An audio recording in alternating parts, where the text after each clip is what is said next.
Well, cancer is something that affects everyone. If you haven't had a scare, the chances of you knowing someone with cancer is pretty high, and the rates of people being diagnosed in certain parts of central Illinois are pretty high, too. You might think of a city like Chicago when you talk about high rates of virtually anything. But when it comes to cancer rates, central Illinois has some of the highest. I was surprised. I know that there's a fair amount of smoking that goes on in this community, but I didn't think it was any larger based on the socioeconomics here than most other communities. I thought about the agrarian nature of this community, and I thought about chemicals and fertilizer and things like that, but I didn't think that we would stand out that predominantly. Paul Skowron is the CEO of Warner Hospital in Clinton. When he saw the report from the Centers for Disease Control, it just showed him that he needed to keep striving to keep the community educated. We need to do this not in a reactive fashion, but in a proactive fashion.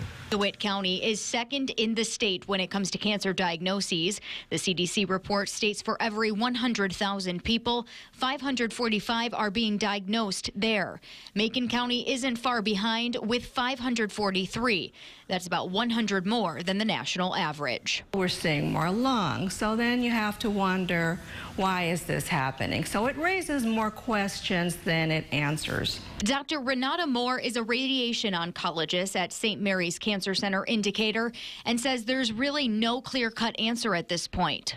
With further time, we'll be able to see whether or not those numbers start to normalize or whether or not there's something else going on that we need to take a closer look at.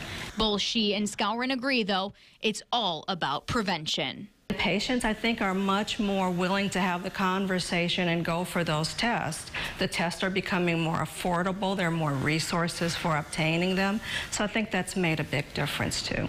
That's why Dr. Moore says you shouldn't let this worry you too much. This is just one snapshot in time. Now, many of you might be curious if the factories in the area have anything to do with these numbers. Dr. Moore says there's no data showing any link between the two or that this part of central Illinois has any different exposure than any part of the state or even the Midwest.